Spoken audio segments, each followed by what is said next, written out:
I listen to it all day, every day. Hometown, your hometown station. Hello. This is KHTS Co-News Director Jade Aubuchon, and I am here today with California Assemblywoman Suzette Martinez Valladares, who represents our Santa Clarita Valley. How are you doing today, Suzette? Hi, Jade. It is so great to hear your lovely voice. I am doing phenomenal because I am home for summer. Hey, that's good to hear. How was your 4th of July? Oh, it was phenomenal. I got to ride in the KHTS fire truck with Senator Scott Wilk, and Shane and Charlotte joined me, and she was having a blast. We had a great 4th of July, Independence Day music lineup. So Charlotte was dancing on the KHTS bus. It was such a great parade. I've been in the parades in previous years, but I really feel like this was obviously the first parade since COVID. But it was so well attended. It was so great to see everybody in their red, white, and blue. I'm just celebrating the birth of America. It was really fun, and then we spent some family time, barbecuing, swimming, the usual. Well, that sounds awesome. Yeah, it's been a really exciting time. Like you said, it's the first parade in pretty much 2 years. We were actually able to have a fireworks show. Thankfully, I know a couple of other cities actually had theirs canceled. So very thankful that ours was not. As we were saying earlier, there were no major fires that were started by fireworks, which I am very thankful for. Yes. So overall, great 4th of July, major success. So you are here today to talk about one of your recent assembly bills. That is AB 312 or 312, however you want to say that. That is the Saugus Strong Act, which aims to create a 24/7 crisis center at the state level to tackle reports of threats or concerning behavior at school campuses across the state. Can you tell us more about this bill? Yeah, so this bill, I was so blessed that it passed the State Senate Education Committee just last week. So in brief, AB 312 is the Saugus Strong Act. It creates a statewide 24/7 crisis center staffed by trained counselors who can receive and appropriately respond to incoming reports from any school district in the state. So, my previous bill that we had introduced would have incentivized school districts, but this would create a mandatory state program to do this. Under the bill, students, parents, or community members could anonymously report concerning behaviors, threats, or potential violence on campus to this crisis center. And at the crisis center, counselors would then send credible reports to school administrators and, depending on the severity of the report, law enforcement. In doing so, it's going to help school districts become better informed about potential threats facing their campuses and provide them the tools and the necessary training to respond appropriately. Ultimately, this bill, the Saugus Strong Act, is going to improve safety and combat the increasing violence that students are experiencing on campus. And, it's I think here in Santa Clarita and this school shooting phenomenon that we're seeing across, the United States is so scary. As a parent of a soon-to-be kindergartner, it's scary. It's heartbreaking. And it is, one of the things I think that has obviously impacted our community, but parents are really worried. Are my kids safe at school? And it's not just school shootings that we're worried about. It's bullying. It's, teenagers in this mental health crisis who may be suicidal. It's a multitude of things that this mandatory agency would be able to report appropriately to school districts. And when you give and empower students and community members to make these reports anonymously, it really does keep schools safe. Jade, when I was doing research into what we could do to make campuses safer across California, in 80% of school shootings across the nation, 80% of those instances, there was someone knew that the individual was considering, making the threat, completing a violent act. Same thing. Kids know about bullying. Kids know who's being bullied online. Having a system, whether it's an app to text, whether it's a phone number, a hotline to call, is so critically vital, and that's what this Saugus Strong Act aims to do, create this system across the state of California. Sorry for being so long-winded on that one. No. It was very helpful, and I definitely agree with you there that, as you said, there is often not necessarily warning, but there is signs of a future act. Maybe it's reports of bullying online or in person. Maybe it's comments that somebody has said. Let's just use the shooting that happened, at that parade over on the 4th of July. This was somebody who, while an adult, when at the age of 18, a recent high school graduate, had previous contact with the police before committing this serious act, which 7 people died in. So there is definitely a history of it. And I also agree that there are signs, and what this sounds like, it's actually kind of putting power in the hands of the students, because as I was having a conversation with my fellow reporters the other day, when we were in high school, we knew a lot more information about our fellow students than the teachers and the adults did. We knew which students were getting into things that they shouldn't be getting into. And oftentimes it was not necessarily an active decision to keep it from the adults, but it was kind of an unspoken rule that this kind of stays between us, and unless it needs to involve an adult, you don't. So I think that this really kind of opens up that sort of venue for students to kind of bring that information forward to adults without putting themselves forward as a snitch. Absolutely. I'm the aunt of 21 nieces and nephews. It's a lot of nieces and nephews. Christmas is very expensive. But I have 3 of them that are teenage girls. And, my daughter is 5, so I have this unique perspective of being a mom of a 5-year-old and the aunt of 3 16-year-olds, soon to be 17-year-olds. And they come to me quite often as a confidant, right? Because it's hard to sometimes go to your parents. And I remember being a teenager and not wanting to go to my parents, so I went to my friends. I strive to be that confidant, but this is essentially creating a similar type of system, right? And our kids know so much. We call them kids and teenagers. They have their own system. They're so smart. They are. They know what's going on. They're empathetic. They want to help their friends. They genuinely do. But there's that code of silence that really does exist. And if we can break that code of silence, this is proof. This bill, Jade, is modeled after Colorado's Safe to Tell bill. So this system has been. We know that one of the first shootings I remember was the Columbine shooting back in 1999. It was the summer or the fall after I graduated high school. Oh, wow. And that kind of, I think, was one of the first highly, televised shooting. And Colorado adopted the system that's been in place for 20 years. It has been proven to prevent violence from happening on school campuses. And there's another, Sandy Hook Promise is another nonprofit that offers at a very low cost, a similar type of anonymous reporting program, an app. California can do this. 22 other states have done this. And it's, California leads on a lot of great issues, and we unfortunately lead on a lot of bad issues, and this shouldn't be one of them. This should be something that the state can adopt. So something I noticed that you said earlier, just to jump back a little bit, you said that a previous bill had kind of noted possibly putting something similar, but putting it in the hands of the districts, but this would put it in the hands of the state. Is that because of the costs it would have on the districts? Is this to make sure that all districts are offered the same resources? What was the decision behind that? Yeah, so there was really 2 things that happened around this bill. And this bill ended up being what's known as a gut and amend. I had a previous bill that was a lot more accommodating to school districts.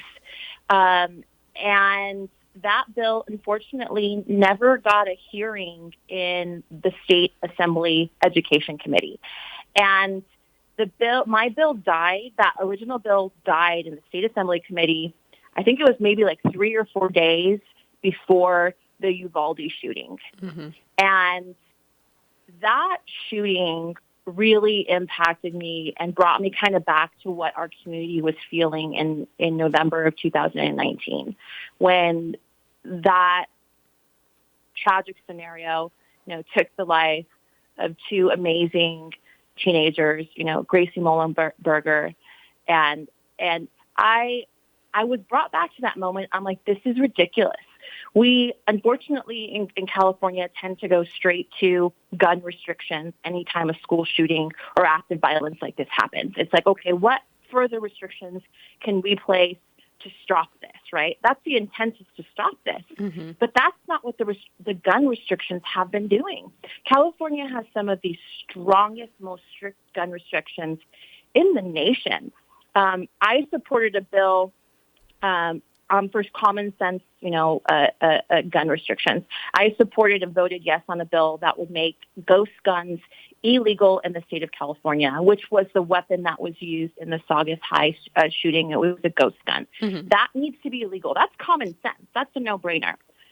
But instead of always reverting to stricter gun laws, if we don't take a comprehensive approach to dealing with this phenomenon, which includes the mental health aspects, which includes, in my opinion, and proven that it works, anonymous reporting systems, then it's not going to get better.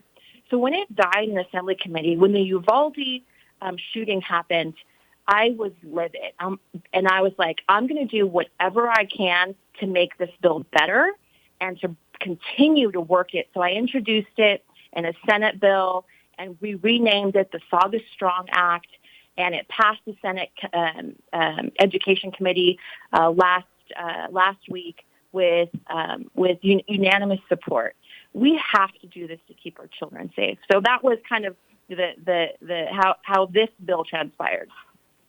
Oh, thank you for that explanation there. If you are just joining us, I'm Jade Aubuchon with the KHTS News Team. And with us today is the Santa Clarita Assemblywoman Suzette Valladares. We're going over the details of her recent Saugus Strong bill, which tackles issues of how to handle potential violence on school campuses and the reporting system associated with that. We were just talking about, for those of you who may not be familiar, if you're new to the area, Santa Clarita did have a school shooting back on November 14th of 2019, where a young student came to school and shot 2 of his classmates. That would be Gracie Mullenberger and Dominic Blackwell, both of which unfortunately were killed. There were 3 other students that were also injured, and the shooter himself also ended up passing away from self-inflicted injuries. This unfortunate tragedy actually happened during a conversation on gun restrictions at the federal level, which was, I'd say ironic in the worst way, which, right. As you were saying, it comes down, a lot of the times it gets thrown into this conversation of gun restrictions, but as we've seen, a lot of the worst shootings in American history have been related to legal gun ownership. And so you're really focusing on the mental health and community support aspect of how to prevent these shootings before they even start.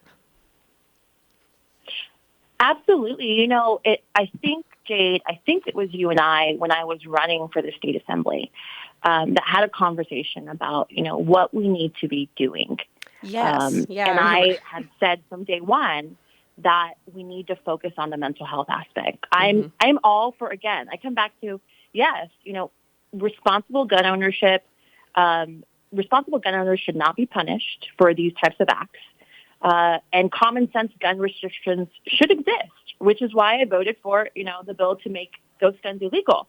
But if we don't focus on the mental health aspect, it's never going to get solved.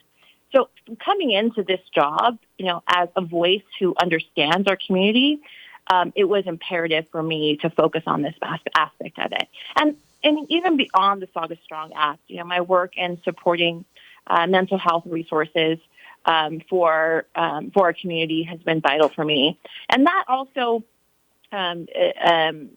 is connected to our homeless population, which I'm not trying to move on to a different topic here. No, it's all interconnected. I'm really excited to report that we secured, Senator Wilk and I secured $3 million for our Bridge to Home to build their new facility. Yes, yes, you did. And yeah, and like I said, it's all interconnected. When it comes to shootings, mass shootings of any kind, be they school related or otherwise, and homelessness, I think we can all agree that regardless of your approach and your perspective, there is no one size fits all. Oh, this is the one problem behind it. It's multifaceted. Yep. Absolutely. And Absolutely. And yeah. while, I recognize, Jade, that, Saugus, uh, Saugus High School and the William S. Hart Union High School District currently has an anonymous reporting system. That having this system wouldn't have necessarily helped in this scenario at Saugus High. But there are 1,000 school districts across California. 36, less than 4% of the districts have a reporting system. Some of those reporting systems work really well, and some of them don't work really well because it's voluntary, right? So my bill would create a mandatory agency under the California Department of Education that would have 24/7 counselors ready to take calls, emails, text messages, app responses. Some of the 36 other districts that have their own systems, there's sometimes weeks that go by when a potential threat or report isn't read and isn't identified. Yeah. And we've heard this in other, cases, similar with Uvalde, that, weeks prior, there were indicators that this was going to happen. So this system would create a streamlined approach with 24/7 monitoring that I guarantee will save lives and will make school campuses safer. No, absolutely. I agree. I was just looking up on my phone. I was trying to find it. Unfortunately, I couldn't. I was wondering, you say that there's 36 districts that have kind of this anonymous reporting system. How many of those districts have experienced violence on their campuses? So every single one of these districts, and it's my understanding, not just our districts, but across the Safe to Tell Colorado Act, the Sandy Hook Promise, who operates in Connecticut, and there's 22 states. Every single district has been able to prevent an act of violence, has been able to identify potential suicide threats, has been able to intervene in bullying, right? It's not just the active, shooter scenario we're trying to prevent. It's these other things that when you talk to teenagers, when I talk to my nieces, the anxiety, the pressure, the online social media bullying that happens. I can't even imagine what it would be like to be a teenager nowadays. I didn't have, social media. Thank goodness. I met a wonderful young lady from Porter Ranch area who was testifying in Sacramento about online bullying. And her bullying was just so severe. And it really, tore down her spirit, tore apart her morale, gave her depression and anxiety. This is what we're trying to prevent too, especially in this world of social media. And this is another tool that will help with that.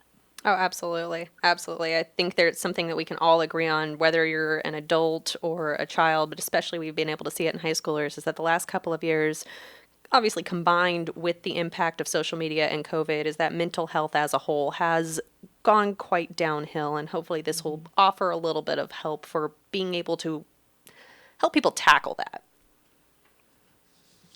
So, Jade, I do want to give a little plug to everyone. If you support the Saugus Strong Act, in August, the first week of August, my bill is being sent to Senate Appropriations, and I need help getting it past Senate Appropriations. So I need people to call Senator Anthony Portantino, who's out of Pasadena, and tell his office that you support the Saugus Strong Act. It's so vital and critical, and it's common sense. It's not a controversial bill.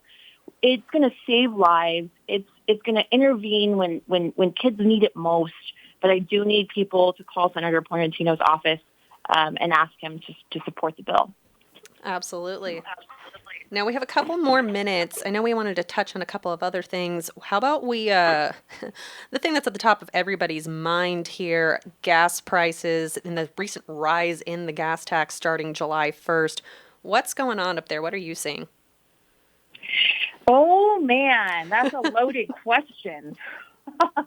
We all, I've been fighting to cut the gas tax since January. Republicans introduced a bill that would have suspended the gas tax and backfilled, a lot of concern we were getting from people about suspending the gas tax was people were fearful that if we weren't collecting the gas tax, we weren't going to have roads to fund our streets or transportation projects.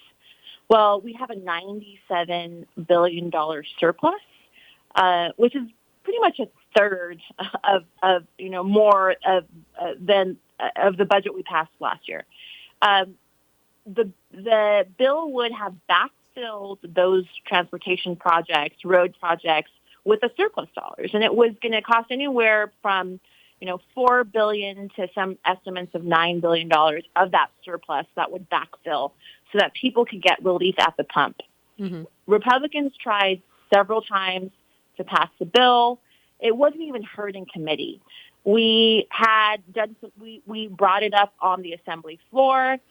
They wouldn't even bring it up for a vote. They wouldn't, suspend the rules to bring it up for a vote. They voted down, suspending the gas tax. I then brought together a bipartisan coalition with our Problem Solvers Caucus that had both Republicans and Democrats saying, hey, yeah, this is smart. Suspend the gas tax, backfill it with the surplus dollars. And there's other people that, were concerned that the tax wasn't going to go directly to people at the pump. So in our Problem Solvers bill, we said, okay, then we're also going to ensure that tax gets deducted at the point of sale. So you would see on your receipt your gas tax cut on your receipt, so we would ensure that consumers at the pump would get the gas tax. They refused to see that bill as well. They ultimately, unfortunately, the Democrats in the majority party, we had bipartisan support. We got up to almost, 28. There was almost 10 Democrats on board to cut the gas tax. Even President Joe Biden cut the federal gas tax, and he has been urging states to cut their state gas taxes because people need the relief at the pump right now. That all went on deaf ears from the majority elitist politicians in Sacramento. It's so incredibly frustrating. To add, to another blow for drivers, on July 1st, all of our the gas tax went up 3 cents. So not only did they not cut it, they allowed the gas tax to be raised by 3 cents. Supposedly, in the budget that was just passed last week, a $300 billion budget. Supposedly, Californians are going to be seeing anywhere between $350 to $1,000 in relief, hopefully by October, if not definitely by January. Well, you know what? That's pathetic, and it's not good enough. People are struggling now. Moms, single moms, can't afford baby formula. No. They're choosing between baby formula, groceries, and gas at the pump.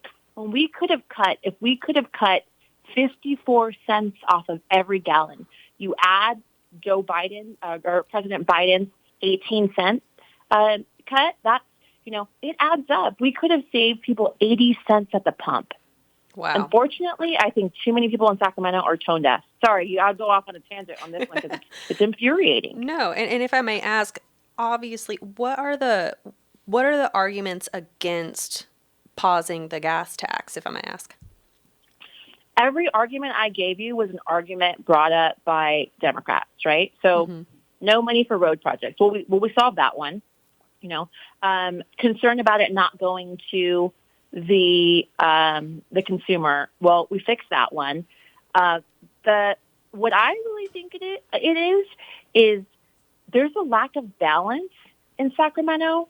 There is an environmentalist agenda who want to they want no fossil fuels used in California. And it's not just an agenda in California, it's across the United States. Yeah. In my opinion, they won't come out and say it, that they want your gas to cost more money because they have a political agenda which includes no more fossil fuels. You know what? We need a balanced approach. There is so much technology. I was having a conversation with an individual who's really into hydrogen. Hydrogen could help us burn fossil fuels incredibly cleaner, right? Mm-hmm. We need an all hands on deck approach when it comes to our energy in California. Electricity, gas, you name it.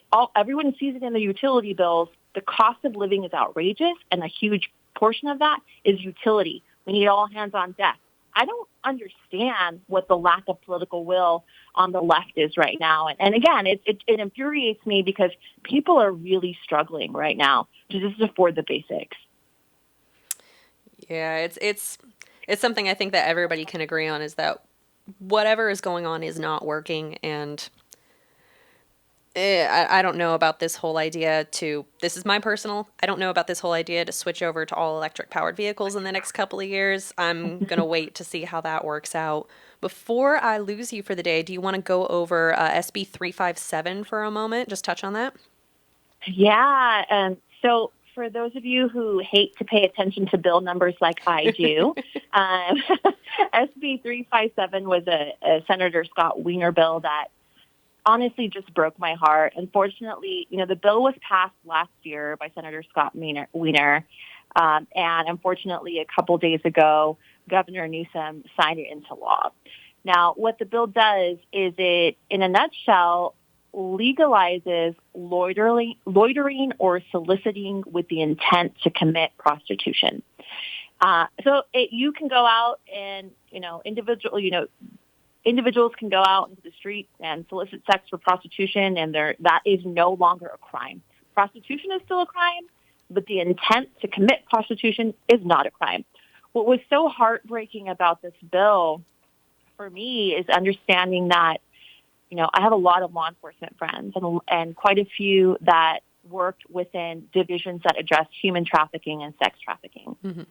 And what a lot of people don't realize in human trafficking and sex trafficking is, just like in domestic violence, it's a cycle of abuse that happens, that these women and these girls are brought into these sex rings through horrible circumstances. And law enforcement often use this law, the fact that it previously was illegal to solicit sex with the intent to commit prostitution, as a tool to intervene to break the cycle of sex trafficking. Mm-hmm. We just took a major tool out of the belt of law enforcement to save women and girls who are caught up in these sex trafficking and human trafficking. And it's just heartbreaking. And another indication that California is on the wrong track. We should be supporting victims and not providing criminals with loopholes. And that's what this bill does. Yeah, and once again, that is an issue that is incredibly multifaceted. Reading it, it sounds like the aim of the bill is to make it where those who are committing solicitation are no longer guilty of a crime. But from the sound of it, then it sounds like, okay, well then if they're no longer guilty of a crime, that doesn't allow law enforcement to actually get in there and make sure they're there of their own volition. Absolutely. Yep. Oh boy. Well, thank you, Suzette, so much. I know today has been really intense, and I definitely appreciate it. Well, thank you, Jade. As always, I appreciate the opportunity to talk to you about what's going on in Sacramento, what bills I'm working on, and some really good things are happening in Sacramento, and unfortunately, some not so good things. But I'm excited to be the voice of our community, the voice of reason, definitely in Sacramento for our community, and appreciate your work and the opportunity to talk with you about what I'm doing. Well, thank you so much, and thank you so much for calling in. And thank you, everybody, for listening. You'll be able to read more about what Assemblywoman Valladares is up to in Sacramento and now resting at home for the summer at the very least. Over on our website at hometownstation.com or on social media at KHTS Radio.